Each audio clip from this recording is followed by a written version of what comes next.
Terima kasih. Assalamualaikum warahmatullahi wabarakatuh. Saya mulai kuliah hari ini mengenai pencernaan dan absorpsi lemak.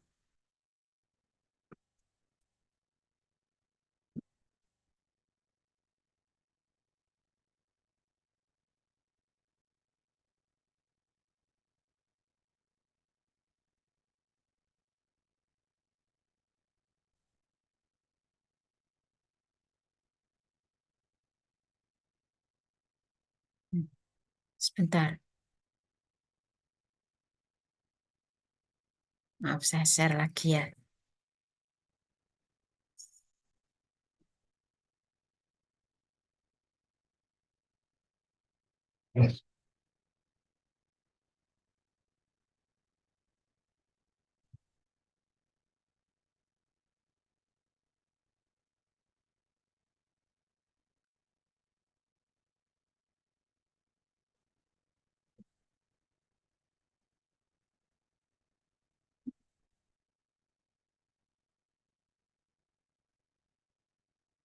Baik, saudara, kita hari ini bisa belajar tentang pencernaan dan absorpsi lemak.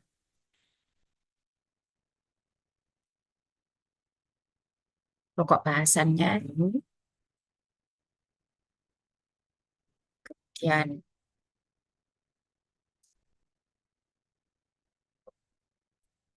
definisi lemak sering dikatakan sebagai lipida. Lipid, bahasa Indonesianya lemak. Ini adalah senyawa organik yang berasal dari alam yang bersifat tidak larut dalam air, bedakan dengan karbohidrat dan protein, asam amino. Kemudian larut dalam pelarut organik nonpolar.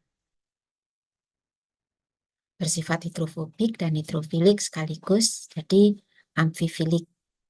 Lipid atau lemak itu dibagi menjadi 3 kelompok.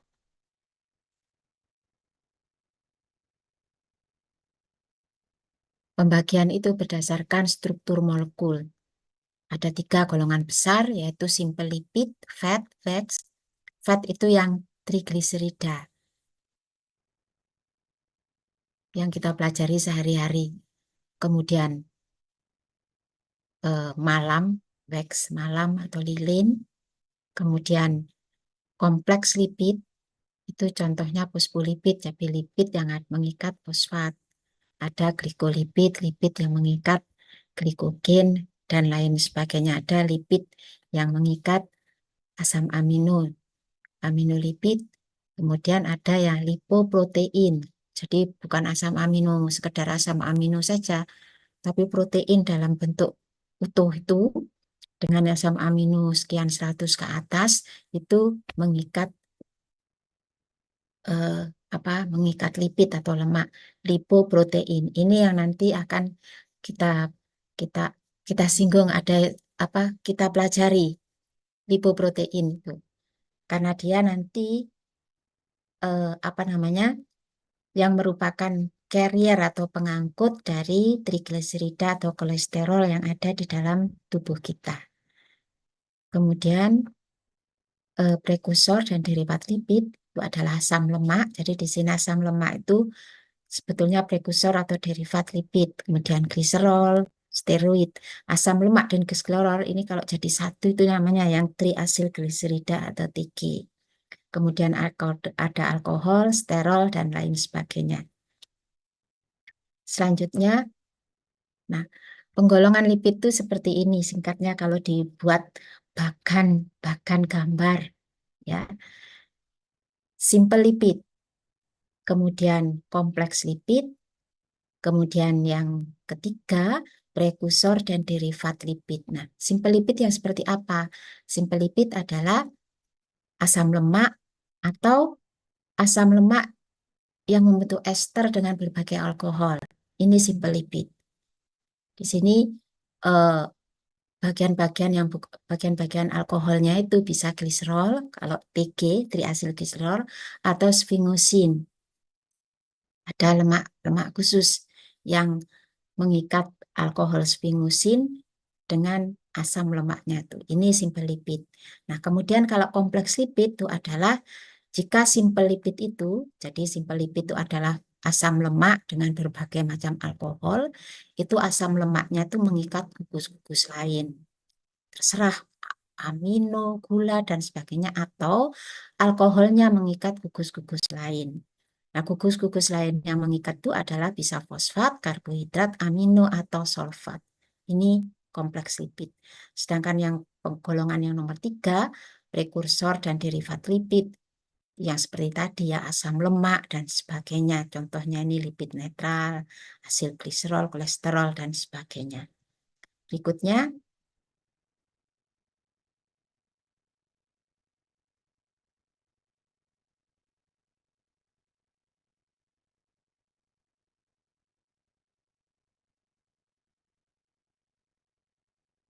peran lipid dalam biomedis mengandung energi tinggi. Ya, kalorinya 9.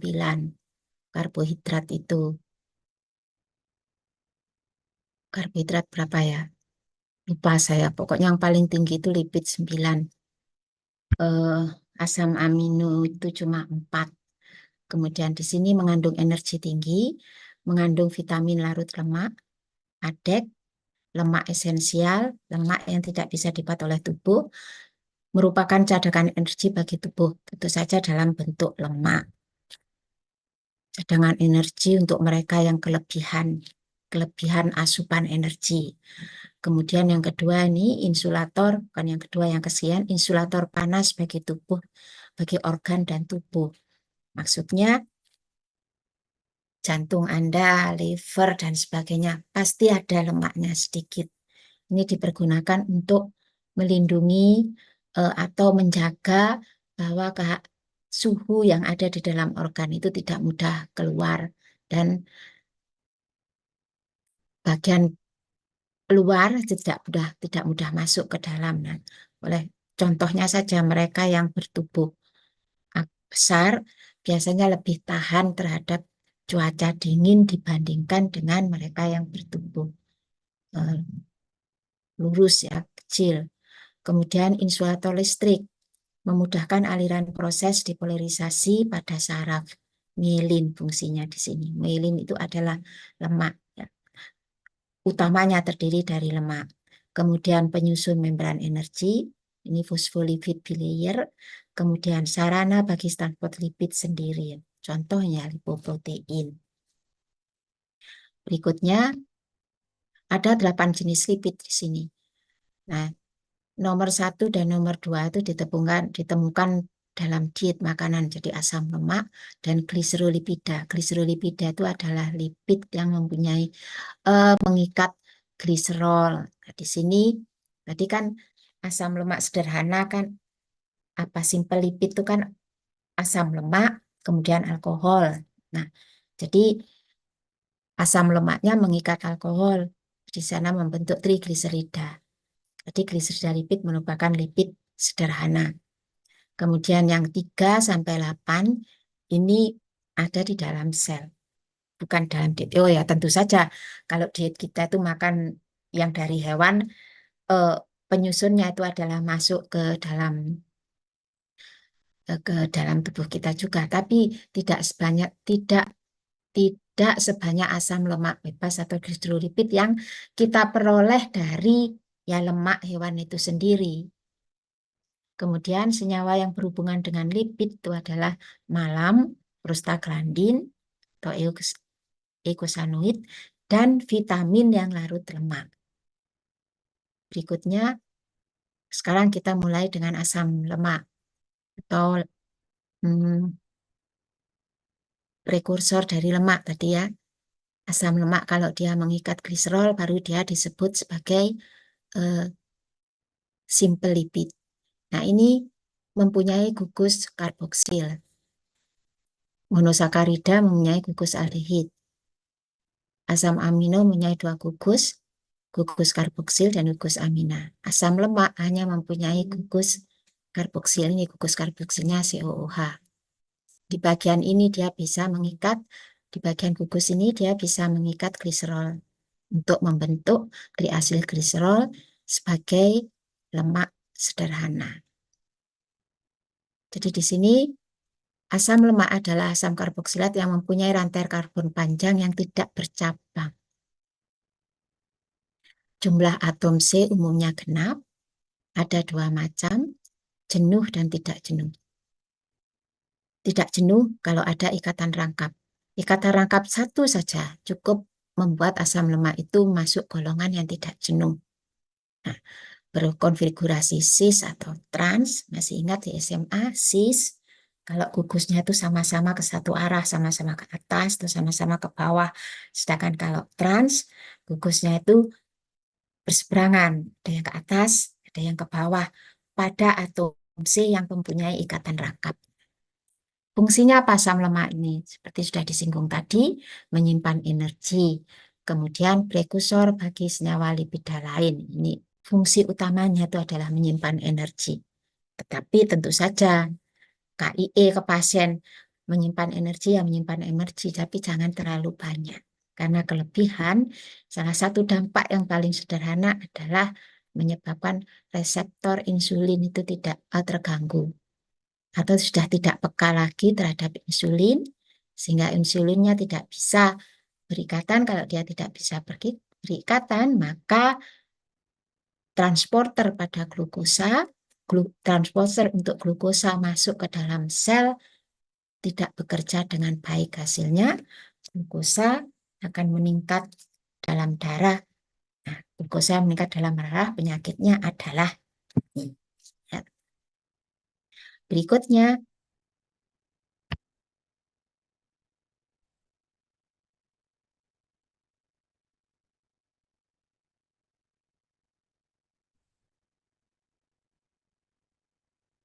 nah ini molekulnya. Contohnya adalah asam oleat, tidak jenuh karena dia punya ikatan rangkap ini. Kemudian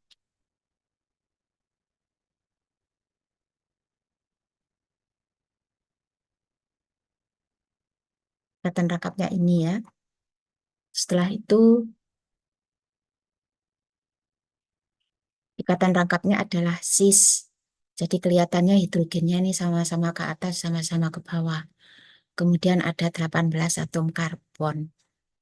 Asam laurat, yang di bawahnya ini asam laurat. Nah, di atasnya asam oleat. Asam laurat ini jenis, dia tidak punya ikatan rangkap, jadi jenis asam lemak yang jenuh. Nah, gugus karboksil ini yang saya lingkarin. COOH. Di sini ini apa yang disebut sebagai cis atau trans fatty acid.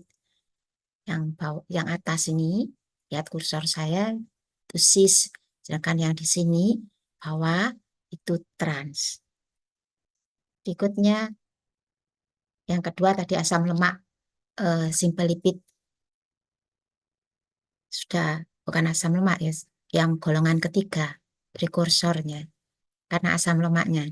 Nah, yang kedua ini baru simple lipid, gliserolipida, gliserol. Lipidnya itu asam lemak tadi. Asam lemak yang mengikat gliserol itu namanya trigliserida. Triasil gliserida karena asam lemaknya ada 3 macam. Ada 3 buah. Gliserol kan OH-nya ada 3, jadi di situ ada 3 asam lemak. Karena itu nama lainnya adalah triasil gliserol. Atau hasilnya dihilangkan cukup trigliserida saja, atau lebih sederhana lagi TG.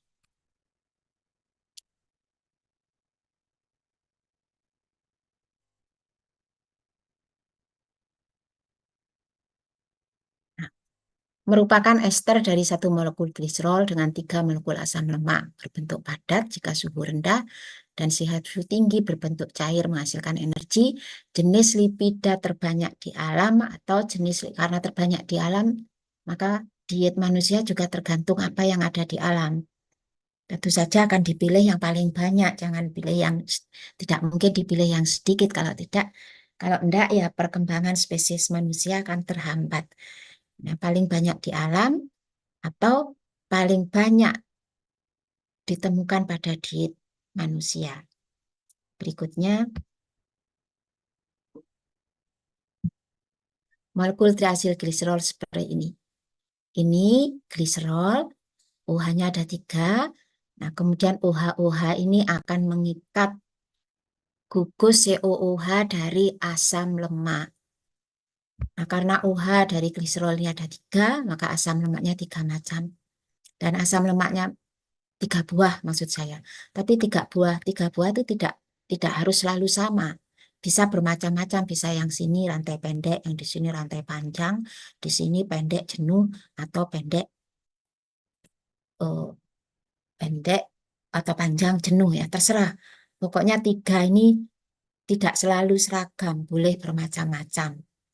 Nah, ini contohnya trigliserida. Kalau dia dihidrolisis menggunakan H2O, maka dia akan menghasilkan gliserol. Ini gliserol, sedang ini asam lemak. Ini kalau asam lemak tadi menurut penggolongan tadi dia masuk pada prekursor ya. Gliserol juga masuk prekursor lemak.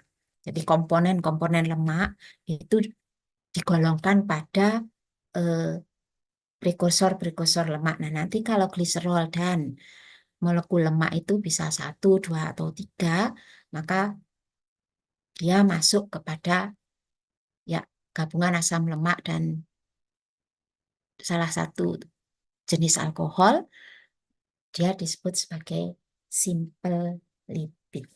Ya, nah, alkoholnya ini tidak selalu gliserol, bisa bermacam-macam. Kalau tadi contohnya 1 sphingomyelin, itu eh, simple lipid atau lemak sederhana yang ada di membran sel bifosfodilayer. Nah, bifosfodilayer. Kalau alkoholnya itu adalah gliserol, kemudian asam lemaknya ini adalah asam lemak ini itu namanya trigliserida. Berikutnya sekarang ringkasan proses pencernaan karbohidrat, lemak, dan protein. Sederhana saja. Kalau kemarin protein, dimulai dari protein ya, pencernaan mekanik di mulut, tapi tidak ada enzim. Baru di gaster ada pencernaan enzim dilakukan oleh pepsinogen. Pepsinogen diaktifkan dulu oleh HCl menjadi pepsin, dan HCl sendiri akan mendenaturasi protein yang sudah dicerna secara mekanik. Nah, di situ denaturasi tujuannya untuk, ini pengulangan saja untuk mengingat ya, untuk membuat eh, struktur sekunder, tersier, dan kuartener itu hilang. Yang ada adalah struktur primer dari protein, di mana struktur primer itu hanya terdiri dari ikatan, terbentuk oleh ikatan peptida yang hanya bisa dicerna atau dipotong oleh protease. Protease yang ada di gaster namanya adalah pepsin, yang bentuk aktifnya pepsinogen. Bentuk tidak aktifnya pepsinogen yang perlu HCl untuk aktif menjadi pepsin. Kalau karbohidrat sudah dicerna di mulut oleh amilase lingual dan pencernaan mekanik. Amilase lingual masuk ke masuk ke gaster. Gaster pH-nya sangat rendah, amilase lingual dorman untuk pH yang sangat asam. Keluar ke duodenum, di duodenum sime yang ada dari gaster tadi dinetralkan oleh bikarbonat dari pankreas. pH-nya meningkat lagi, amilase lingual tadi aktif lagi, ditambah kemudian oleh amilase dari pankreas. Nah, kalau lemak di mulut mekanik juga ada lipase lingual. Nah, kalau amilase lingual itu dorman dengan pH asam dari lambung, lipase lingual beda. Di gaster dia tahan dengan lipase dengan keasaman, dia masih bisa bekerja. Nah, gaster sendiri juga menghasilkan lipase yang namanya gastrik lipase. Jadi gastrik lipase di situ bekerja sama dengan lingual lipase untuk mencernakan lemak lebih lanjut. Jadi memotong-motong lemak itu menjadi bentukan-bentukan kecil. Kemudian keluar ke duodenum, di duodenum lingual lipase, gastrik lipase, pankreatik lipase. Menyempurnakan lemak ini tadi dibantu dengan apa namanya, empedu. Nah, bedanya apa? Eh, gastrik lingual, gastrik lingual, gastrik lipase dan lingual lipase dengan pankreatik lipase. Pankreatik lipase, saudara, baru bekerja sebagai enzim untuk memecah lemak-lemak itu tadi. Kalau dia ada kolipase dan ada empedu. Tapi lingual lipase dan gastrik lipase bisa mencerna lemak tanpa bantuan empedu. Dan dia sangat tahan terhadap asam. Ya, untuk karbohidrat dan ini tidak seperti lemak ini. Luar biasa, bukan? Karena apa ya? Alam menyediakan seperti itu. Karena alam apa namanya? Energi dibuat tinggi. Nah, pada saat manusia baru pertama kali, jadi masih zaman itu, kondisi ini sangat diperlukan karena protein dia harus berburu, kemudian apa namanya, tanaman dia harus nanam. Tapi kalau lemak sekali dia berburu sekali saja, jumlah banyak, lemak itu kan lebih mudah dibentuk dan energi yang dihasilkan juga lebih banyak. Jadi sebetulnya ini adalah eh, apa sudah dibuat supaya manusia itu tahan di alam itu tanpa apapun, tanpa teknologi. Tetapi masalahnya kalau sudah dengan teknologi seperti yang sekarang, lemak yang dulu zaman nenek moyang itu sangat berguna, sekarang jadi musuh.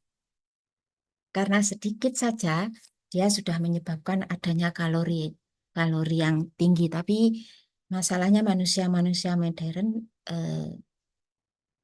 sudah sangat berlebih asupan makanan, tentu saja dalam tanda petik.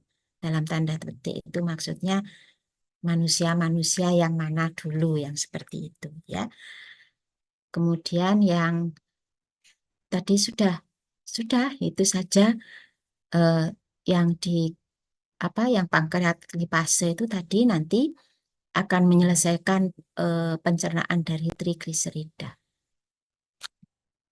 Jadi di sini HLL, human lingual lipase, ini sudah golongan lipase yang luar biasa nih ya, tahan asam dan tidak perlu empedu untuk mencerna.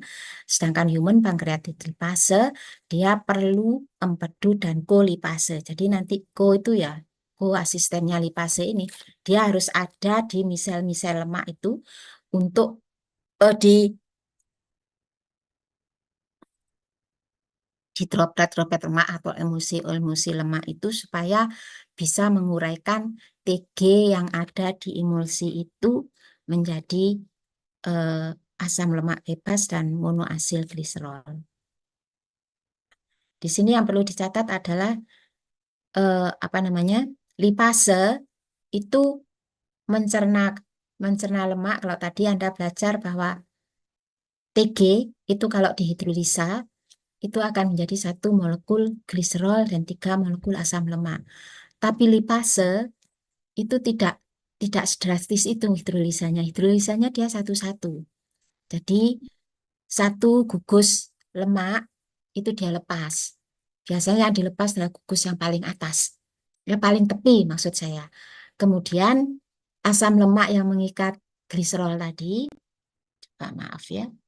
Nah, ini saya kembalikan. Nah, jadi lipase itu memotong yang paling tepi ini. Ikatan ester di sini yang tepi ini dulu yang dipotong oleh lipase. Baik lipase dari lingual, gastrik, ataupun dari pankreas. Nah, kemudian kalau ini sudah selesai, dia potong lagi yang di sini, yang di tepi ini, di bawah. Dia potong. Nah, sudah selesai, kalau yang di tengah-tengah ini tidak dipotong. Jadi nanti proses hidrolisa oleh lipase itu hasilnya adalah 2 asam lemak dengan monoasil gliserol. Ini ada gliserol, tapi masih ada asam lemaknya satu yang menempel di situ. Nah, kalau satu asam lemak yang menempel di sana itu namanya monoasil gliserol. Kalau tiga ya triasil gliserol, kalau dua ya diasil gliserol. Tapi lipase kan memotong yang dua. Nah, dua ini, tapi dua ini yang bagian tepi saja. Nah, kalau air ini hidrolisa, semuanya gliserolnya bebas, benar-benar bebas dari asam lemak. Di sini yang terurai ada 3 asam lemak. Ya, kalau lipase hanya 2 saja yang putus, dan 2 itu adalah dari ikatan ester yang tepi, yang tengahnya ini masih ada, masih menempel di gliserol, di gliserol. Ya, berikutnya pencernaan lemak tadi. 2 ya, ini yang gambar yang tadi sederhana, ini gambarnya lebih lebih jelas. Jadi yang di mulut itu, lihat kursor saya ini, yang di mulut itu mechanical digestion, mixing, enzimatik, lipase, kemudian masuk ke gaster, di sini mixing lagi, tapi cuma mixing lagi, enggak, cuma mixing saja, tidak ada pencernaan mekanik. Kemudian ada gastrik lipase. Nah, kemudian baru masuk ke duodenum.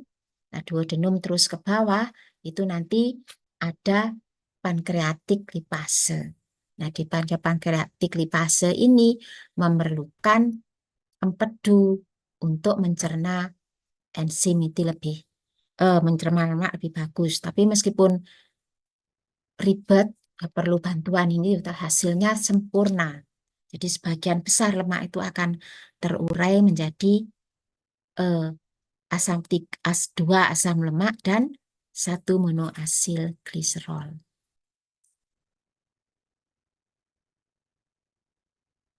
Nah, ini kelenjar apa yang menghasilkan lingual lipase tadi? Itu adalah von Ebner, kelenjar von Ebner. Kelenjar von Ebner itu ada di sini, di circumlata, papilla circumlata.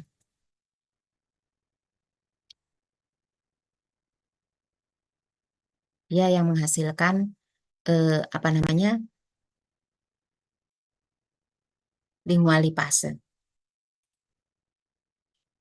Persarafan dari kelenjar ini oleh nervus 9, yaitu glossopharyngeal nerve ya. Ini lihat, ini saya kursor saya. Nah, berikutnya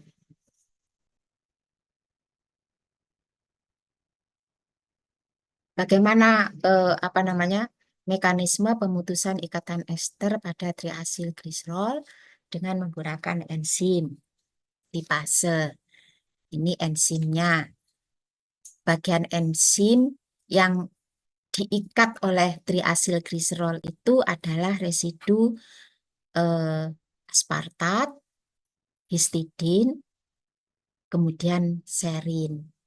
Nah, kemudian ada senyawa antara ini. Senyawa antara itu adalah pengikatan asil dengan enzim. Setelah itu, fatty asam lemaknya bebas, satu saja, bagian tepi. Ya, sisanya masih ada pada gliserol. Jadi gliserolnya sekarang tinggal mengandung 2 asam lemak. Reaksi berikutnya, bagian tepi lagi yang diputus. Jadi tinggal di gliserolnya tinggal ada 1 asam lemak. Sampai terakhir, sampai reaksi selesai, hasil akhirnya adalah monoasil gliserol dengan 2 molekul asam lemak. Ini gastrik lipase adalah asidik lipase yang disekresi oleh chief cell. Ya, silahkan dibaca sendiri ya. Jadi singkatnya di sini, lipase juga dihasilkan oleh gaster. Karena suasana asam di sana, keistimewaannya ya, lingual maupun gastrik ini sama-sama tahan terhadap pH antara 3 sampai 6, jadi pH asam. Selanjutnya, sekarang bagaimana pembentukan emulsi oleh garam empedu? Dikatakan ini adalah suatu proses yang harus dikerjakan sebelum lipase dari pankreas itu bisa mencerna lemak dengan sebaik-baiknya. Di sini fungsi garam empedu itu adalah membuat emulsi dari lemak. Anda tahu bahwa lemak itu TG, triasil gliserol yang dari diet yang sampai di mulut, sampai di gaster, cuma sebagian saja, tidak seluruhnya terurai menjadi monoasil gliserol dan 2 asam lemak. Tapi sisanya masih dalam bentuk TG murni, maksudnya TG utuh. Nah, triasil gliserol utuh itu yang nanti akan dilanjutkan penguraiannya oleh pankreatik lipase atau lipase dari pankreas. Nah, untuk itu TG-TG itu semua asam lemak segala dan termasuk monoasil gliserolnya, karena asam lemak itu juga tidak larut dalam air, itu akan dikumpulkan dibuat emulsi. Seperti Anda tahu, eh, asam lemak itu kan punya gugus karboksil, yang tadi itu COOH. Nah, COOH ini larut air. Sedangkan ekornya yang panjang, asam oleat tadi contohnya, dan asam tiarat ya, karbonnya yang panjang itu tadi, yang bisa bisa ada ikatan rangkap, bisa tidak ada ikatan rangkap. Ini jelas-jelas hidrofobik, dia tidak suka air. Nah, karena tidak suka air, maka bagian yang di luar ini yang larut dengan air, karboksil itu tadi biasanya mengumpul di luar dan dia membuat seperti bola dalam air. Tubuh kita 80% dari air, apalagi saluran cerna kita, terutama mereka ya, orang kan harus minum, pasti banyak cairan di sana, ya. Nah, dia akan terbentuk dalam bentuk emulsi jadi bulatan-bulatan lemak di dalam saluran. Nah, emulsi ini terbentuk dengan sempurna kalau di usus itu ada empedu, karena garam-garam empedu itu bisa membentuk reaksi dengan COO karboksil tadi, gugus karboksil tadi, sehingga apa namanya ininya emulsinya itu stabil, dijadikan emulsi oleh empedu tadi, garam empedu. Nah, kalau dia sudah jadi empedu, sudah jadi emulsi, lipase ini maka akan ada di luar dari emulsi tadi. Ini ini gambarnya ini biru. Ya, ini dibuat diagram ya, dibuat mudahnya itu lipase dari pankreas tadi nempel di situ. Dia tidak bisa bekerja kalau tidak ada kolipase. Nah, kolipase itu juga ada diproduksi di sana juga, di situ di usus ya, di pankreas dan di sel-sel sel-sel epitel dari usus. Kolipase dengan lipase jadi satu. Kolipasenya itu digambarkan kotak kuning ini. Nah, kalau sudah begini, maka TG-TG yang ada di dalam emulsi tadi itu akan diuraikan menjadi sama saja 2 asam lemak dan 1 monoasil gliserol. Nah, kalau semuanya itu sudah diuraikan jadi di dalam apa namanya? Di dalam apa itu tadi? Emulsi lemak itu tadi semuanya sudah berubah menjadi sempurna, sudah dicerna menjadi monoasil gliserol dan asam lemak bebas tadi, maka ini namanya bukan emulsi lagi, dia disebut sebagai misel. Karena nanti yang membentuk lingkaran-lingkaran, membentuk bulatan-bulatan itu betul-betul semuanya itu adalah eh, dari asam lemak.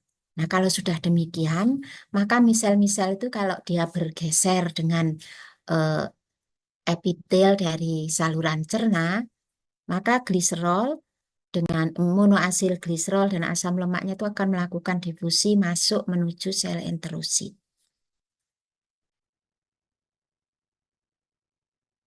Ini. Ya. Jadi ini dia akan bergeser kan setiap, mestinya dia kan memang bergeser di sini ya. Kemudian nanti dia akan melakukan difusi di sana, masuk menuju ke enterosit.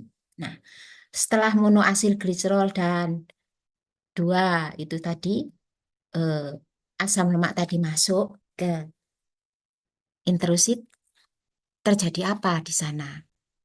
Ini large fat droplet, kemudian emulsi. Kalau pencernaannya sudah bagus, dia akan menjadi misel. Ya, misel dimasuk ke sini. Nah, pencernaannya bagaimana? Ini ada panah ke sini ya, ke kiri coba lihat kursor saya. Di situ triasil gliserol. Yang panah biru itu, ini kan gliserolnya, ini asam lemaknya ada 3. Kemudian ini ada lipase. Lipasenya itu akan memutus asam lemak yang di bagian tepi. Jadi ada 2 asam lemak bebas dan 1 molekul monoasil gliserol ini nanti yang akan masuk ke sini. Kemudian di bagian yang hijau ini adalah Golgi apparatus. Asam lemak dan monoasil gliserol tadi akan bergabung lagi menjadi 1, menjadi trigliserida lagi. Nah, kalau sudah sampai menjadi trigliserida lagi, dia akan dikeluarkan dari sel intrusit, tapi hati-hati. Asam amino, karbohidrat itu masuk vena mesenterika, ya. Di vena di pembuluh darah, di saluran cerna dulu, kemudian vena mesenterika, vena porta, hepar. Hati-hati vena loh ya, bukan arteri. Tapi kalau lemak tidak masuk. Lemak mesti masuk ke ini, saluran limfe di sini. Jadi di vili usus itu ada arteri, ada vena, dan yang di bagian tengah itu ada saluran limfe yang namanya ductus lacteal. Nah, TG-TG tadi itu masuk ke sini. Nah, transportnya apa masuk ke sini? Transportnya itu adalah silomikron. Jadi kalau ditanya silomikron itu dibuat oleh siapa? Oleh sel enterosit. Tujuannya apa? Tujuannya sebagai carrier atau pembawa TG, triasilgliserol, dan kolesterol. Jadi kalau ada pertanyaan, silomikron adalah lemak dengan ini dengan ini. Jarang sekali yang menjawab itu protein. Padahal silomikron itu sebetulnya adalah protein. Protein yang dipergunakan untuk mengangkut TG dan kolesterol yang hasil cerna tadi. Supaya bisa dibawa melalui aliran sistemik nantinya. Tapi pada saat dia keluar dari sel enterosit, dia tidak ke aliran darah, tapi dia ke arah saluran eh, apa? Saluran limfe. Di sini ada 2 pendapat, saudara. Kalau asam lemaknya itu lebih besar dari 5, maka dia masuk aliran limfe. Tapi kalau lebih kecil dari 5, misalnya butirat, propionat, itu ada asam lemak yang pendek-pendek seperti itu. Dia tidak masuk aliran limfe. Dia langsung masuk ke aliran darah vena. Jadi sama dengan protein dan karbohidrat.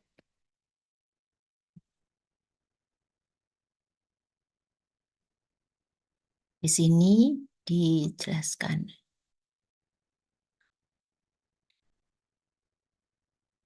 Ya, dijelaskan.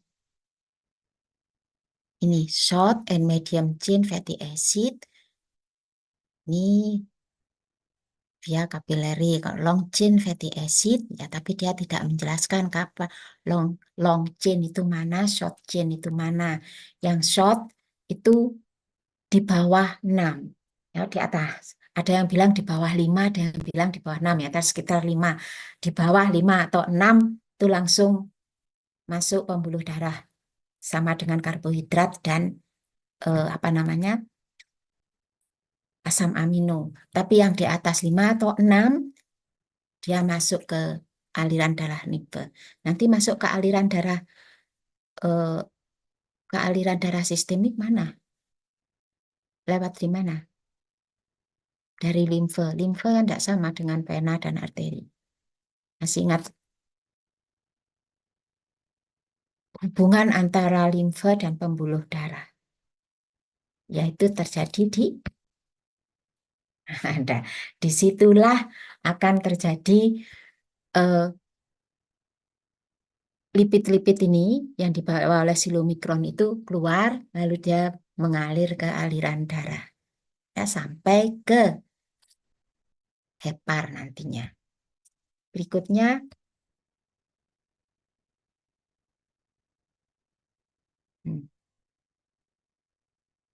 ini adalah reaksi bagaimana monoasil gliserol itu dibentuk. Anda sudah saya jelaskan ya, tapi ini untuk lebih mengingatkan karena sebagian beberapa orang suka mendengar, tapi juga lebih ingat kalau mata itu melihat sesuatu. Nah, ini triasil gliserol kalau dihidrolisa oleh lipase, maka yang dihidrolisa adalah bagian tepi ini saja.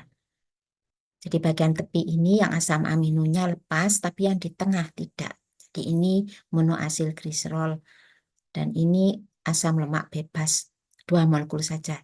Ini oleh lipase. Jadi ini bukan H2O, mestinya ini ada lipase. Berikutnya, ini pengulangan lagi ya. Asam lemak dan monoasil gliserol akan bergabung kembali membentuk triasil gliserol di Golgi aparatus yang di sini nomor 19 tadi kelihatannya tidak dijelaskan. Tidak ada pernyataan seperti ini. Berikutnya, ini kolesterol, absorpsi dari kolesterol dan biosintesis pathway jadi kolesterol dan TG jelas beda, saudara. Kolesterol itu ya kolesterol, TG ya TG. TG itu bisa dirubah menjadi kolesterol melalui enzim HMG-CoA reduktase. Ya, jadi semakin banyak TG yang Anda makan, semakin banyak kolesterol yang Anda makan. Tapi jadi kolesterol itu bisa dibentuk oleh tubuh sendiri. Dan kolesterol bukan sesuatu yang harus dihindari mati-matian. Tidak. Kolesterol juga bisa dipergunakan bahan untuk membentuk steroid dan sebagainya.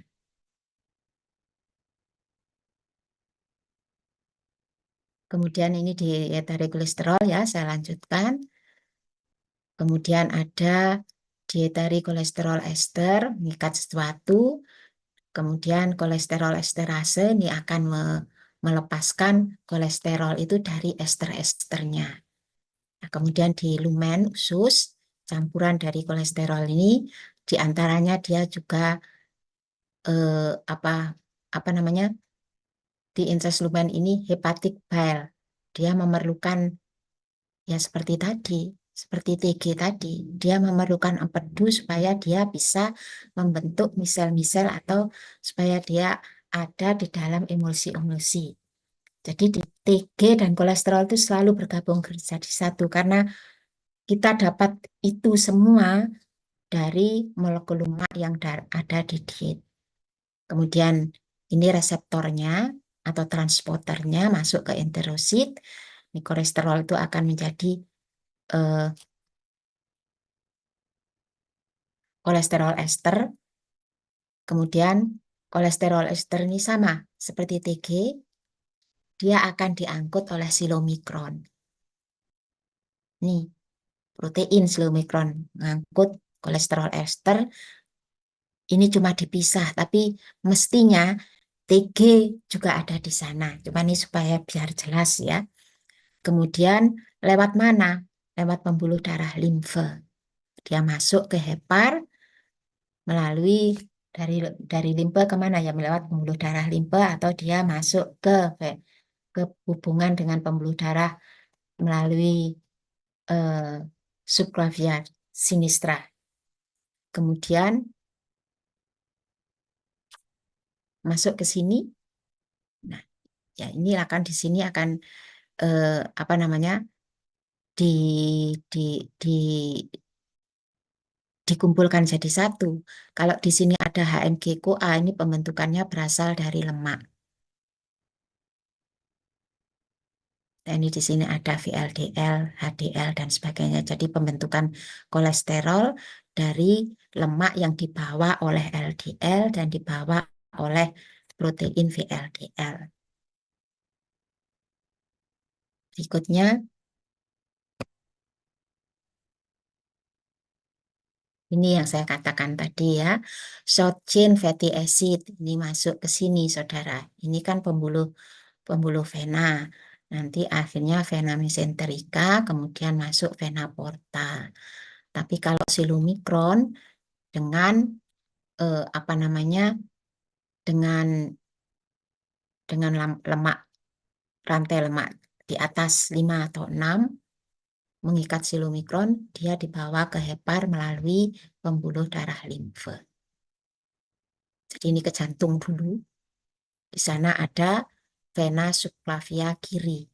Di situ menghubungkan antara vena dengan antara pembuluh darah vena dengan limfe. Nanti semua silomikron itu masuk ke situ untuk bisa masuk ke pembuluh darah sistemik, ke aliran darah. Baru setelah itu dia dibawa ke hepar. Jadi kelihatan nih ya, bagaimana lemak, asam-asam lemak yang dibawa silomikron itu sebelum dia masuk hepar, dia keliling dulu lewat pembuluh darah kemana-mana, baru dia masuk ke hepar. Bedakan dengan asam amino dan karbohidrat. Dia masuk vena, tidak kemana-mana ya. Vena itu langsung vena mesenterika, porta langsung hepar. Tapi lemak, dia beredar dulu ke atas, ke vena subclavia ini. Dari vena subclavia ini ya masuk kemana? Ya beredar dulu bukan? Baru vena ini jantung kembali lagi ya. Sebelum dia masuk ke hepar, kemana-mana dulu. Itu yang membahayakan. Di prosesnya mempelajari ini, arahnya ke mana? Ya karena prosesnya dari silomikron tadi beredarnya caranya seperti ini, maka itu yang membahayakan kalau silomikronnya itu ada dalam jumlah tinggi di dalam aliran darah sistemik. Berikutnya, nah sekarang transport silomikron menuju hepar. Anda lihat di sini, kalau tadi alirannya, fokus ke alirannya ya, silomikron. Jadi asam lemaknya rantai panjang masuk ke ductus lateral tadi, limfe. Limfe langsung masuk dulu naik ke atas ke menghubungi vena subclavia sinistra, baru dia masuk vena sinistra itu. Nah dari vena sinistra ya diikuti saja vena sinistra itu. Dia akan kemana? Beredar dulu ke segala macam, baru dia masuk ke hepar atau terserah organ mana saja. Caranya ini.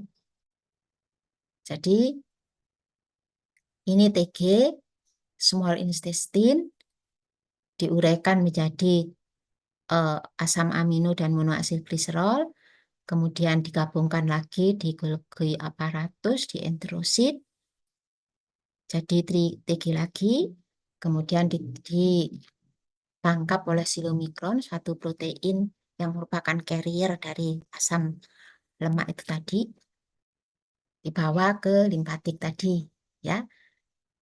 Kemudian setelah dibawa ke limfatik, kemana? Ke atas vena subclavia sinistra, masuk ke aliran darah ini. Jadi ini bukan di, di limfatiknya, enggak, ini sudah di pembuluh darahnya. Di sini nascent silomikron. Nascent silomikron itu atom silomikron yang asli dibuat oleh ini baru keluar dari pembuluh dari introsit. Dia membawa TG dan C ini kolesterol dari diet. Nah, nascent silomikron ini suatu protein. Proteinnya B48. Nah, di sana ada apolipoprotein A. Nah, kemudian ini beredar ke pembuluh darah, ya. Nah, di sini ini ada TG, ada C yang molekulnya bulatannya besar, ya. Nah, kemudian beredar di pembuluh darah. Nah, dia di sini dia akan ada HDL di sini. High density lipoprotein. Lipoprotein high density disebut high density karena TG dan kolesterolnya sedikit sekali. Sebagian besar itu isinya adalah protein. Ini dibuat oleh hepar. Jadi hepar itu menghasilkan lipoprotein. Julukannya high density lipoprotein. Nggak ada namanya ya. Pokoknya lipoprotein yang lebih banyak proteinnya daripada liponya namanya HDL. Ini dihasilkan oleh hepar. Nah, di sini ciri khasnya dia punya apoprotein E dan apo A dan apo C. Nah, nanti apo C dan apo E-nya itu akan diberikan ke silomikron nascent ini. Hasilnya adalah silomikron ini. Dia punya E, A, dan C. Nah, kemudian kalau sudah begini, maka ini ada lipoprotein lipase. Lipoprotein lipase ada di plasma. Ini nanti akan menguraikan lipoprotein ini, menguraikan menjadi apa? Nah, lipo-TG-TG yang ada di bawah oleh protein silomikron itu akan dilepas menjadi gliserol dan asam lemak. Asam lemaknya nanti masuk ke ekstrahepatik, ya terserah pembuluh darah organ apa di sana, otot, jantung, usus, jadi nempel di tepi-tepinya itu. Nah, kemudian gliserolnya bebas. Nah, gliserolnya ini nanti kemana? Ini gliserol ini adalah bahan yang bisa dipergunakan untuk membentuk glukosa. Jadi ini bahan untuk gluconeogenesis. Nah, pada saat demikian, maka silomikron ini tadi sudah kehilangan asam lemak dan gliserolnya, ya. Maka Anda lihat di sini gambarnya, molekulnya ini menjadi kecil. Ini yang disebut sebagai silomikron remnan, sisa-sisa silomikron. Pada saat menjadi silomikron remnan ini densitas dari proteinnya itu jauh lebih besar dibandingkan dengan densitas protein yang ada di silomikron di sini, yang dia sudah mengangkut lemak besar, banyak sekali, makanya ininya besar. Nah, di sini ini apo A dan apo C-nya itu dikembalikan bukan apo C, apo A. Apo A dan apo C-nya itu diberikan ke HDL yang dihasilkan oleh hepar tadi. Tapi apo E-nya yang tadinya itu miliknya HDL yang dari hepar tadi itu tetap ada di silomikron remnan.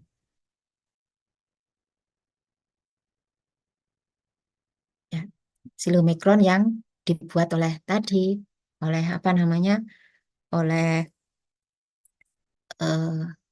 sel limfosit. Sekarang dia sudah menjadi silomikron remnan.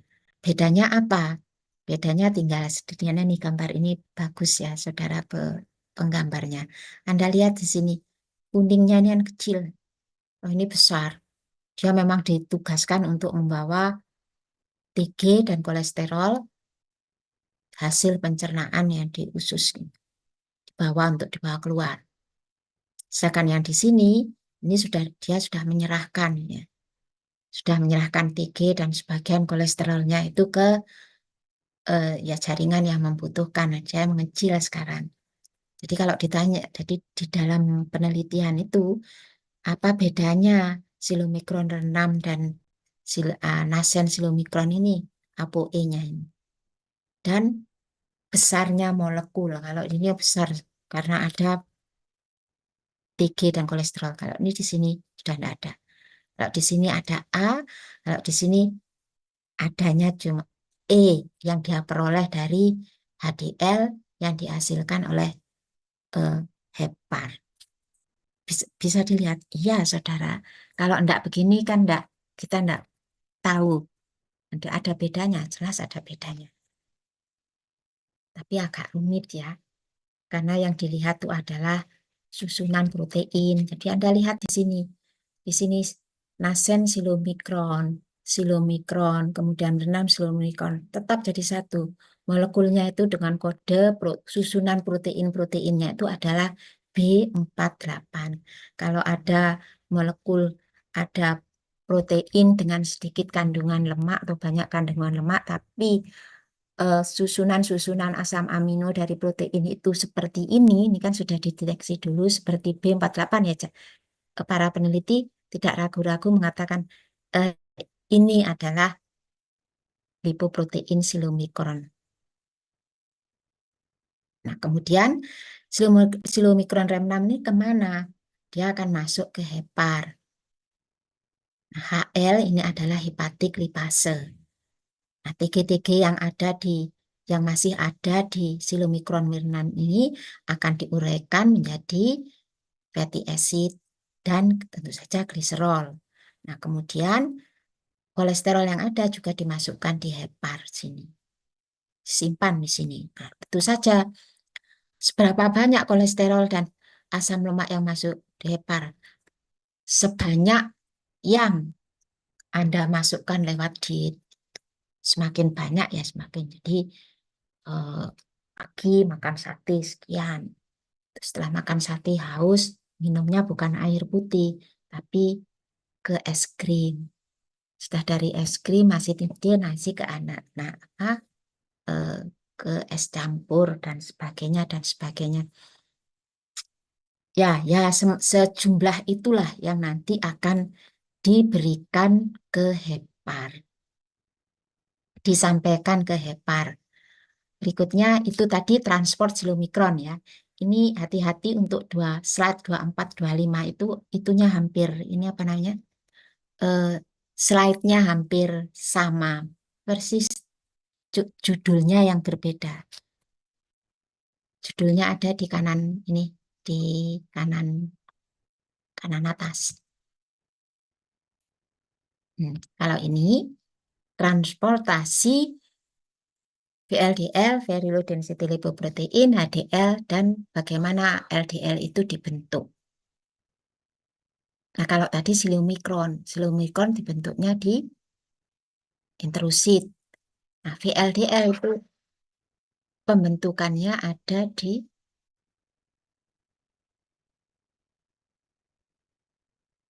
ada di hepar, dibentuk oleh hepar.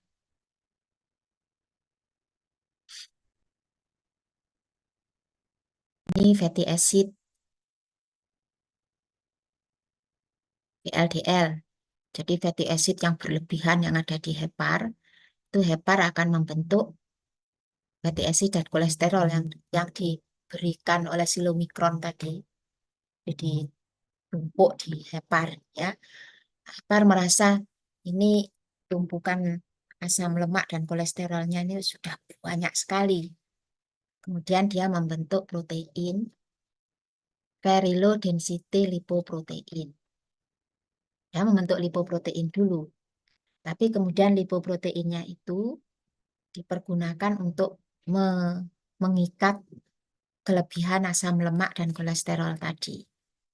Kalau silomikron tadi untuk mengikat kolesterol dan trigliserida yang dari diet. Kalau yang hepar, timbunan asam lemak tadi ya dari diet, dari silomikron, diserahkan silomikron dan sebagainya. Dia dia kumpulkan ya, terkumpul di hepar. Nah, ini sama hepar nanti dibuatkan protein Ya, namanya very low density lipoprotein karena begitu dia dibentuk, dia langsung mengikat semua asam lemak dan kolesterol yang ada berlebih di dalam hepar itu. Nah, nanti setelah selesai, dia akan dikeluarkan ke aliran darah. Jadi tidak punya tempat lagi ya, suruh keluar. Ada kelebihan di sini, silakan keluar. Carriernya adalah protein tadi. Nah, karena proteinnya itu mengikat banyak fatty acid dan kolesterol, maka dia disebut sebagai very low density lipoprotein. Karena apa? Karena densitas atau jumlah dari proteinnya itu kecil sekali. Sebagian besar itu isinya adalah asam lemak dan kolesterol. Karena memang proteinnya itu digunakan untuk mengikat itu, untuk sebagai carriernya ya. Nah, jadi di sini Nasen VLDL. Nah, bedanya nih B100 ini kode dari asam-asam amino dari protein VLDL ini. Kalau yang tadi kan B48, itu khasnya proteinnya silomikron. Kalau VLDL B100. Nah, di sini APO-nya itu adalah APO-E dan APO-C. Kalau tadi silomikron APO-A ya. Kemudian beredar ini ke pembuluh dari pembuluh darah, ini bukan limpe. Nah, kemudian ini hepar juga menghasilkan HDL. Ternyata fungsinya itu HDL dibentuk ini ya sama seperti tadi. Dia akan memberikan ApoC dan ApoE-nya ke VLDL ini. Maka di sini bukan ApoE ya. ApoE dan ApoC. Dua-duanya ini diberikan. Tapi masalahnya TG ini sudah punya ApoE dan ApoC. Nah, di sini TG-nya apa namanya VLDL-nya akan ya tetap menjadi VLDL ini. Kemudian TG dan kolesterolnya ini, terutama TG-nya, bukan terutama, TG-nya oleh lipoprotein lipase akan diuraikan menjadi asam lemak dan gliserol.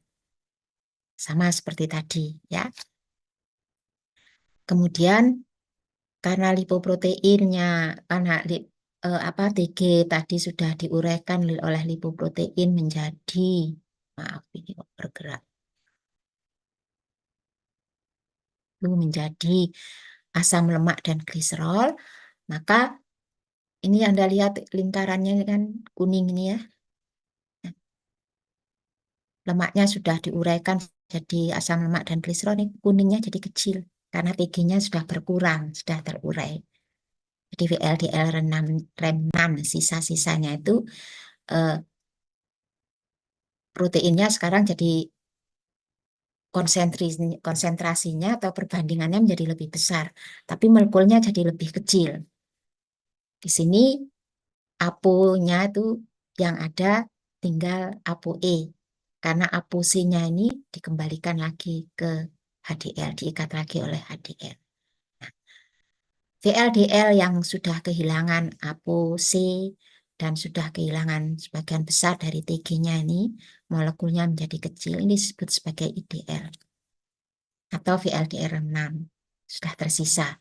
Dia sudah menyampaikan fatty acid-nya ke jaringan. Terserah jaringannya apa, ditumpuk saja di jaringan-jaringan itu. Nah, kemudian IDL ini akan menjadi low density lipoprotein. Di sini caranya bagaimana? Ya mengeluarkan kolesterol dan TG juga. Di sini dia bisa masuk ke sana dengan menggunakan reseptor dari LDL atau kolesterolnya ini.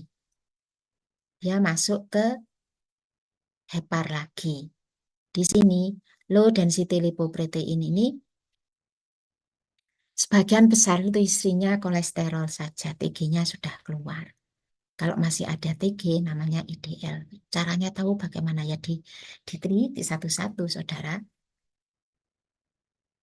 Kalau ada protein B100 dengan kolesterol saja, kemudian mereka juga menemukan ada jenis protein yang ininya B100. B100 itu yang memberi nama ya peneliti-peneliti itu.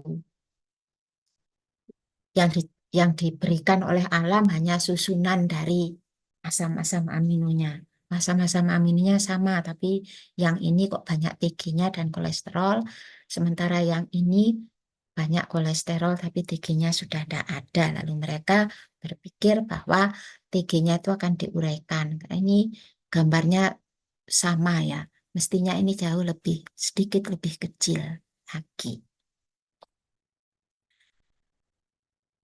Nah, masuk ke sana dan ya, jadi di sini LDL ini bisa masuk ke ekstrahepatik bersama-sama dengan proteinnya. Karena ekstrahepatik itu mempunyai reseptor LDL. Tapi kalau yang ke hepar, hanya kolesterolnya saja yang masuk ke hepar.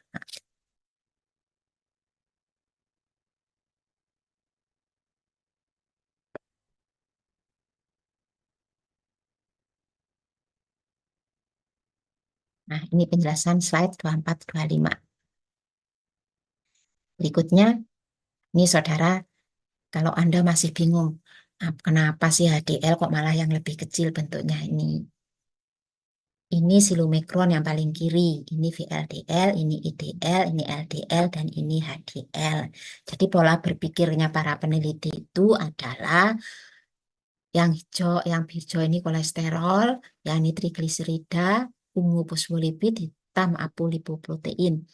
Silomikron itu molekulnya besar karena apa? Karena di sini banyak trigliserida. Nah, silomikron itu hasil sama silomikron ini aslinya dia ini protein. Proteinnya yang mana? Kolesterol ya. Apolipo nih, yang warnanya hitam ini. Aslinya itu. Tapi berhubung dia fungsinya untuk mengangkut lemak, jadi kalau angkutannya itu penuh, dia jadi menggelembung besar seperti ini, tapi ringan. Kalau TG-TG-nya itu keluar, kolesterolnya keluar, dia akan menjadi semakin kecil nih VLDL. Kalau semakin banyak yang keluar lagi, dia menjadi semakin kecil, ini IDL. Kalau semakin keluar lagi, maka dia jadi LDL, kecil. Nah, kalau semakin tidak ada, kecil sekali lemaknya, ini namanya HDL, High Density Lipoprotein. Jadi benar-benar cuma ada protein di sana. Ya. Nah, sekarang LDL mengapa dia berbahaya? Karena lemaknya masih cenderung tinggi, tetapi apa namanya? Dia punya reseptor untuk masuk ke dalam sel. Kenapa bukan silomikron? Gitu, tidak. Tapi justru LDL ini yang tadi ya punya reseptor khusus untuk bisa masuk ke dalam sel. Berikutnya, ini pembentukan silomikron oleh enterosit dan B pembentukan VLDL oleh hepatosit. Jadi bedanya di sini kalau silomikron itu nanti masuknya ke pembuluh darah limpe, tapi kalau VLDL hati-hati dia bisa menerobos sela-sela di antara endotel pembuluh darah baik itu vena maupun maupun apa? Maupun arteri. Berikutnya ini bentuk molekul dari lipoprotein plasma. Jadi ini lipoproteinnya ini yang merah-merah pink ini lipoproteinnya. Kalau yang ini lipoproteinnya itu ada di perifer. Sedangkan yang ini itu masuk. Sedangkan liponya yang apa ya? Liponya yang bulat ini. Ini semakin banyak trigliserida dan kolesterolnya yang diangkut, ini semakin besar lingkarannya ini. Sementara punya itu ya di sini makin melebar, melebar, melebar dan sebagainya. Dia memang dipergunakan untuk mengangkut. Ya lah, ininya tidak permanen, dia tergantung. Jadi kapan jadi HDL, kapan jadi VLDL ya tergantung seberapa banyak dia melepas atau ini, menerima eh, kolesterol dan TG. Jadi kalau HDL itu menerima TG dan kolesterol dari aliran sistemik pada saat dia beredar, ya namanya tidak HDL lagi. Dia akan berubah menjadi LDL, IDL, atau VLDL. Tapi kalau silimikron enggak. Silimikron itu kan harus dibuat khusus oleh oleh sel sel-sel enterosit khusus ya. Tapi untuk yang VLDL dan teman-temannya itu oleh liver. Berikutnya, nah ini bagaimana beta oksidasi dari asam lemak. Karena asam lemak sudah ada di organ eh, alur transpostatinya tadi seperti itu ya. Dari saluran cerna, dari hepar, bagaimana dia dikirim ke organ ekstrahepatik atau organ ekstraintestinal. Nah, di sini ini bagaimana di sana asam lemak itu di organ-organ yang membutuhkan itu akan mengalami yang disebut sebagai beta oksidasi agar supaya dia bisa hasil akhir dari beta oksidasi itu bisa masuk ke siklus Krebs untuk menghasilkan energi. Nah, di sini ini ada yang kiri, ada yang kanan. Yang kiri ini saya saya buat, saya itukan di sini karena di sini dilengkapi oleh enzim-enzim apa. Sementara yang di kanan ini itu tidak dilengkapi oleh enzim.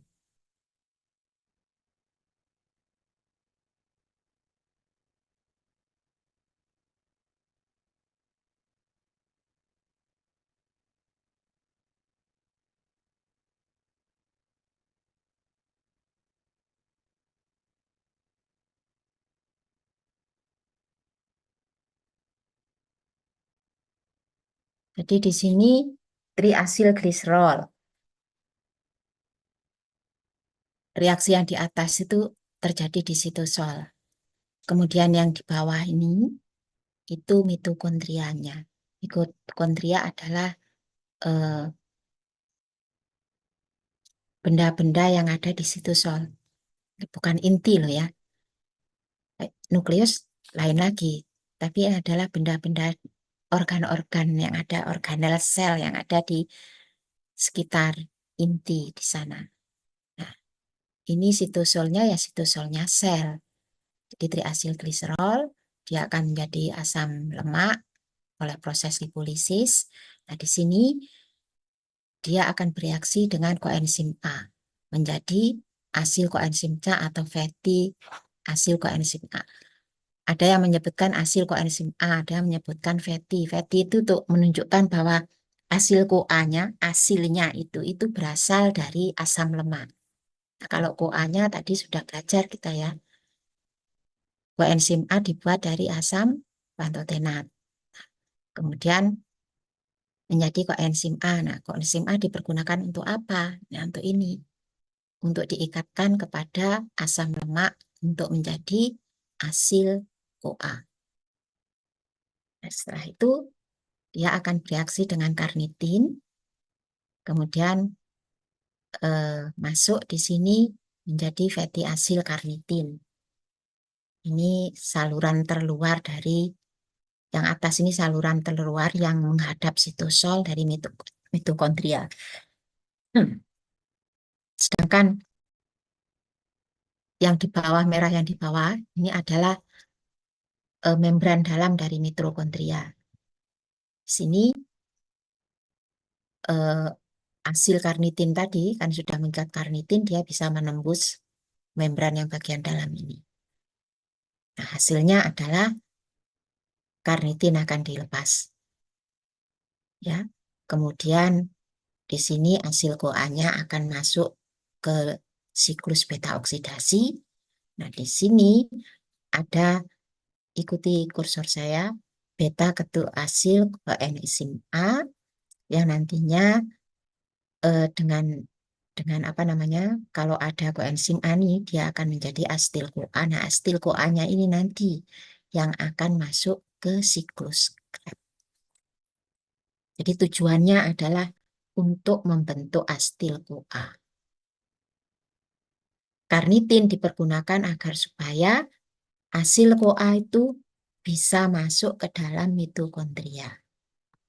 Ini yang di sebelah kanan, sebelah kiri itu enzimnya seperti apa, nanti susunannya dibandingkan sendiri ya. Berikutnya itu sederhananya saudara. Nah, sekarang yang lebih baik itu yang mana? Ini saya yang di sebelah kiri itu yang gambar yang 30, slide 30 saya gambarkan lagi di sini. Kemudian Anda lihat panah hijau ini. Reaksi sebenarnya yang terjadi itu adalah seperti ini.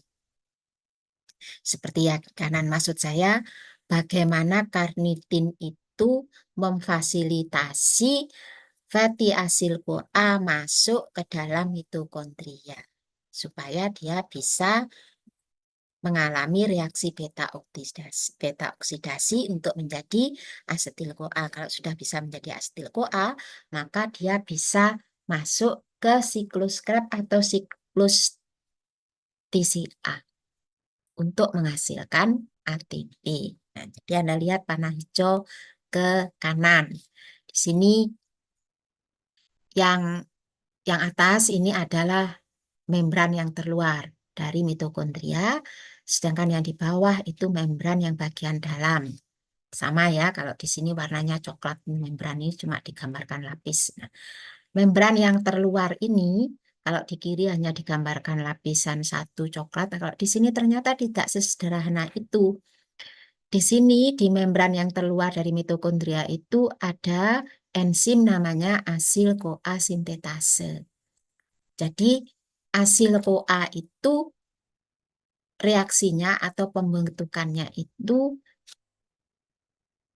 dikatalis oleh enzim asil CoA sintetase yang ada di membran terluar dari mitokondria. Ini reaksinya. Free fatty acid, asam lemak, CoA, dia akan menjadi asil CoA. Pada reaksi ini dibutuhkan ATP. Kalau sudah menjadi asil CoA, maka dia bisa menembus sini. Menembus membran yang paling luar dari mitokondria. Nah, di sini asil CoA itu akan bereaksi dengan karnitin. Reaksinya dikatalis oleh karnitin palmitoyl transferase yang enzim ini ada di membran terluar dari mitokondria. Nanti hasilnya adalah koenzim A-nya lepas, kemudian asil karnitin. Asilnya jadi asam lemak itu akan mengikat karnitin menjadi asil karnitin. Nah, ini bedanya dengan yang di sini tadi. Di sini tadi tidak ada penjelasan mengenai hal itu. Kalau di sini tadi karnitinnya itu sederhana saja, tampil di luar. Padahal ternyata karnitinnya kalau yang di sini karnitinnya itu ada di dalam. Ya, tapi tidak apa-apa. Itu namanya belajar secara bertahap. Pahami ini dulu, kemudian kalau sudah tahu ini Anda bisa, oh ini karnitinnya sebetulnya gambarnya. Itu karnitinnya harus pindah di antara membran luar dan membran dalam untuk gambar yang di sebelah kiri. Nah, kalau sudah menjadi asil karnitin, maka dia bisa menembus mitokondria yang di sebelah, yang bagian dalam. Enzimnya adalah karnitin asil, karnitin asil karnitin translokase. Translokase itu artinya perpindahan tempat ya. Di sini karnitin yang ada di antara membran itu benar-benar langsung masuk ke dalam mitokondrianya. Nah, kemudian asil karnitin ini dengan koenzim A oleh enzim karnitin palmitoyl transferase 2 itu karnitinnya akan dilepas, hasilnya akan kembali bereaksi dengan koenzim A, tapi koenzimnya yang ada di dalam mitokondria. Nah, dia akan menjadi asil CoA lagi. Nah, asil CoA ini nanti akan mengalami beta oksidasi. Salah satunya dia akan menjadi asetil CoA yang nantinya masuk ke siklus Krebs. Selanjutnya, kalau tadi metabolisme asam lemak, ya sekarang asam lemak tadi kan TG dari diet tadi kan diuraikan menjadi eh, asam lemak dan gliserol di dalam aliran sistemik tadi dari silomikron tadi oleh lipoprotein lipase, ya. Jadi benar-benar gliserolnya dibebaskan, 3 asam lemaknya diambil oleh jaringan. Nah, kalau asam lemaknya mengalami beta oksidasi untuk menghasilkan energi, nah gliserolnya jadi apa ini ceritanya? Diapakan gliserolnya? Di gliserol oleh gliserolkinase menjadi gliserol 3 fosfat. Masih ingat gliserol 3 fosfat itu ada di glikolisis, ya. Kemudian gliserol 3 fosfat itu akan menjadi gliserida dan gliserofosfolipid. Itu akan disimpan. Nah, kemudian gliserol 3 fosfat nanti akan dihidroaston fosfat. Dihidroaston fosfat itu akan jadi pirufat. Jadi rantai ini sebetulnya ini kan reaksi glikolisis. Nah, kemudian dihidroaston fosfat itu bisa menjadi glukose 6 fosfat. Dia akan fosfatnya lepas akan menjadi glukose, atau glukose 6 fosfat itu akan ditimbun menjadi glikogen. Nah, jadi tidak terbuang percuma. Luar biasa untuk tri, uh, lemak itu, saudara, atau TG. Jadi gliserolnya bisa jadi glukosa, bisa disimpan jadi diklogen, bisa pirufat. Kalau pirufat ini bisa masuk ke asetil kosa, bisa masuk ke Krebs dan sebagainya. Nah, kemudian gliserol dihidroksiaston fosfat ini bisa menjadi gliserol etil lipid menjadi plasmalogen. Plasmalogen ini ada di oh, fosfolipid layer dan kemudian komponen-komponen lain di dalam jaringan. Ya. Jadi tidak terbuang percuma. Berikutnya, nah, yang ketiga sekarang, gliserofosfolipid atau fosfolipida merupakan ester antara gliserol dengan 2 molekul asam lemak dan 1 molekul fosfat. Jadi kalau trigliserida itu eh, ester antara gliserol dan 3 asam lemak. Tapi kalau gliserolipid itu TG. Tapi kalau sudah ada fosfo, maka ada 1 molekul fosfat yang mengikat di sana. Jenis lipida terbanyak kedua setelah trigliserida, bersifat hidrofobik, tidak suka air, fungsinya komponen membran, menyusun fosfolipid bilayer. Jadi gliserofosfolipid itu adalah TG yang kehilangan 1 asam lemaknya. Nah, hilangnya asam lemak itu digantikan oleh fosfat. Itu adalah komponen membran fosfolipid. Komponen membran, di sini membrannya ini adalah membran fosfolipid bilayer, itu membran sel. Ya. Berikutnya, oh maaf. Nah, sfingolipida. Sfingolipida ini apa? Sfingolipida adalah sekelompok senyawa yang terdiri dari, yang berciri maksud saya, mempunyai sfingoid backbone, alkohol rantai panjang, sfingosin, sfingolipida. Jadi asam lemak yang mengikat atau membentuk ester dengan alkohol sfingosin.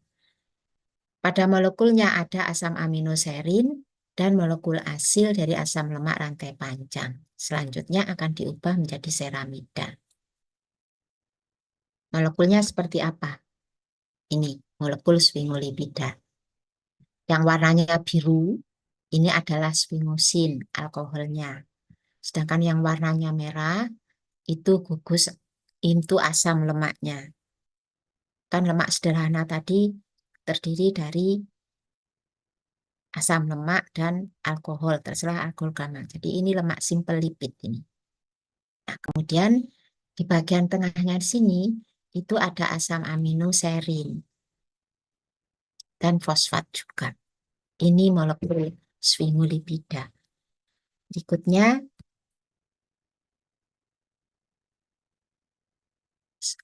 Lokasi sfingolipida itu ada di membran sel. Ini jenis-jenis sfingolipida, saudara. Low density lipoprotein banyak mengandung sfingolipida. Kemudian pada tempat yang mengandung banyak lemak, misalnya kulit. Ini contoh sfingolipida. Berikutnya, fungsi seluler dari sfingolipida. Tinggal dibaca sendiri ya. Ini tanda begini ini mengaktifkan, sedangkan ini menghambat. Ya. Berikutnya, pencernaan sfingolipid. Metabolisme sfingolipida pada manusia belum banyak diungkap. Ya, memang jumlahnya sedikit. Kemudian,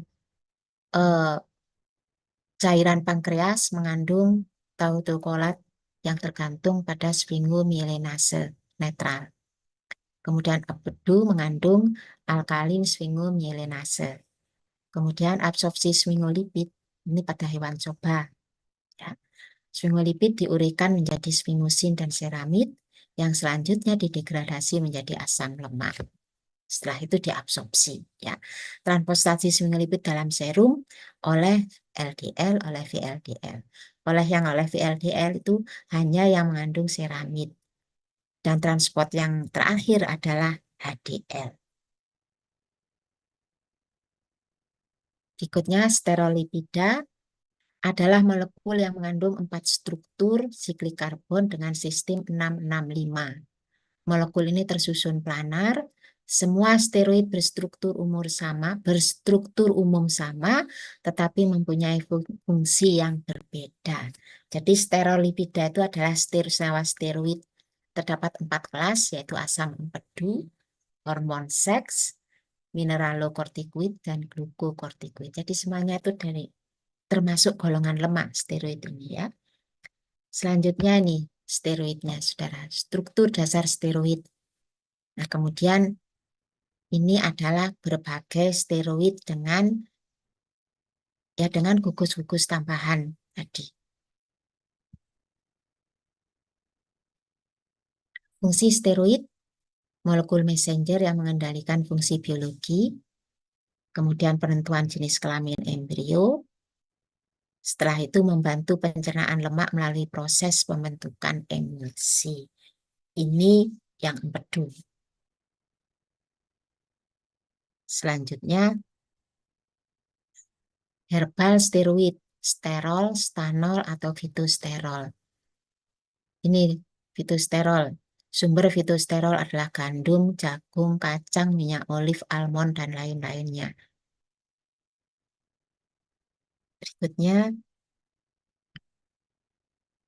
prenolipida. Prenolipida disintesa dari senyawa prekursor yang punya 5 atom karbon, yaitu isopentenyl difosfat dan dimetilyl difosfat.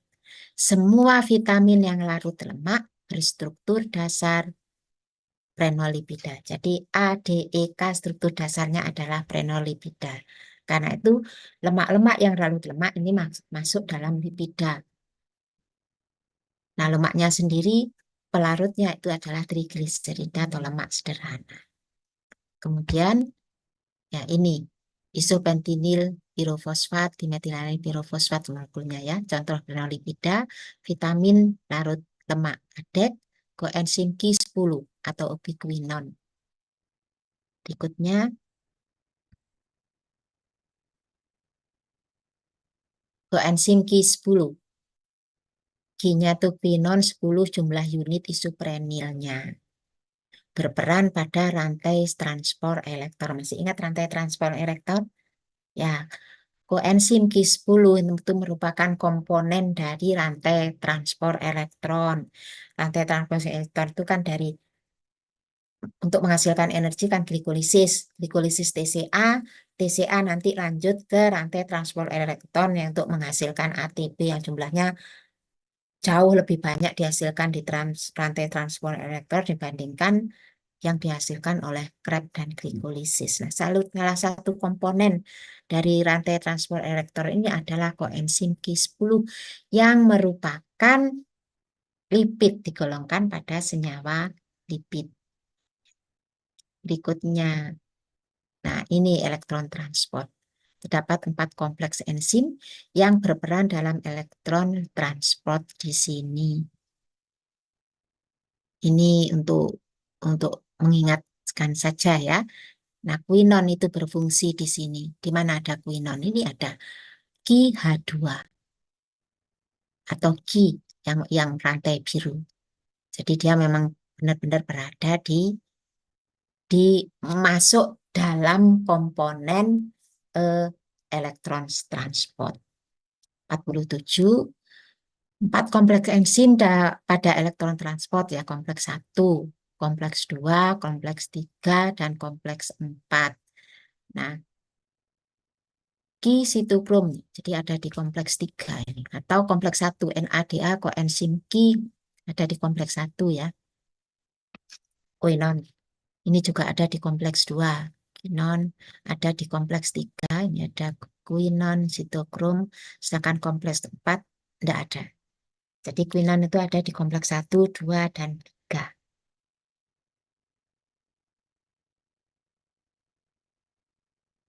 Kemudian vitamin larut lemak lagi vitamin A. Ini juga masuk golongan lemak. Untuk mengingatkan saja. Selanjutnya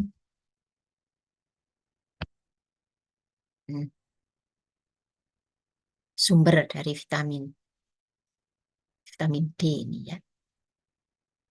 Berikutnya vitamin E. Bentuknya ini ya. Selanjutnya ini panah biru. Ini menunjukkan bahwa R1 itu bisa seperti ini, CH3, CH3, hidrogen atau hidrogen, sedangkan R2 di mana ini? R2 itu ini isinya.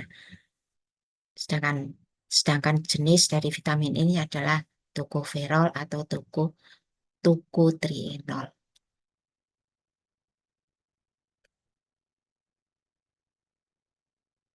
Fungsi vitamin E bisa dibaca sendiri ya. Kemudian yang 50 ini 7 sakarolipida. Yang jenis lemak yang ketujuh.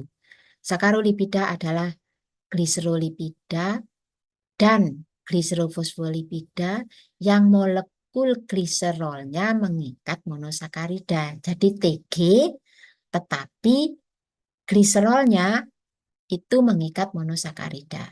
Keadaan tersebut membentuk struktur yang mirip dengan membran bilayer. Ini contoh glukosamin atau lipid A yang dihasilkan oleh gram negatif. Di sana gliserolnya itu mengikat monosakarida tertentu, ini bentuknya. Golongan lipidnya disebut sebagai golongan sakarolipid. Kemudian yang ke-8, terakhir ya, poliketida merupakan metabolit sekunder, senyawa organik yang metabolit terdefinisi sebagai senyawa organik yang tidak langsung mempengaruhi fungsi fisiologi jika ada. Manusia menggunakan senyawa metabolit sekunder umumnya sebagai obat.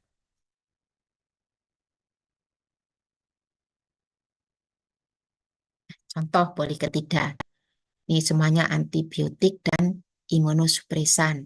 Ada juga anti kanker, ini apotilon B. Semuanya ada poliketida yang merupakan senyawa metabolit. Biasanya ini ada di herba. Kemudian eikosanoid, prostanoid, contoh prostaglandin. Sehingga prostaglandin biasanya untuk radang dan nyeri. Itu adalah lemak golongan eikosanoid. Merupakan molekul yang memiliki kerangka umum asam prostanoat. Prostanoat sudah karboksilik acid ya. Berbagai prostaglandin mempunyai struktur kerangka umum sama, tetapi fungsinya berbeda. Fungsinya adalah molekul messenger terbentuk saat proses radang, waktu paruhnya 5 menit, dibentuk dari arachidonat dan asam lemak. Jadi memang prostaglandin ini metabolit atau bentuk lain dari asam lemak atau asam arachidonat. Ya. Nah, ini adalah contoh-contoh dari prostaglandin. Ini asam asalnya atau asam prospanoat.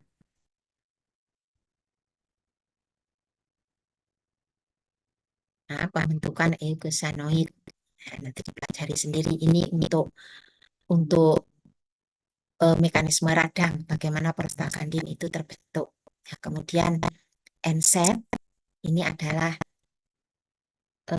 ya bangsanya parastamol dan sebagainya, itu pembentukannya dari prostaglandin ini dihambat oleh karena itu rasa nyeri, fibris dan sebagainya berkurang. Berikutnya struktur molekul. Nah, sekarang ini struktur molekul wax. Wax itu malam ya, lilin. Yang panah biru itu adalah karboksilat rantai panjang, sedangkan yang panah merah alkohol rantai panjang. Tetap ya, ini adalah asam lemak sederhana, simple lipid, karena di sana ada asam karboksilat rantai panjang dan ada alkohol. Nah, sumber wax dalam diet adalah buah dan sayuran yang dimakan mentah. Dimana yang suka makan lalapan mentah, buah yang tidak punya kulit yang langsung disapakan, misalnya apel, anggur dan sebagainya, itu akan wax atau lilin-lilin yang ada di sana itu akan jadi sumber masuk ke dalam. Tidak usah khawatir tidak beracun. Selanjutnya, oke. Baik saudara, sudah selesai. Selamat belajar dan terima kasih.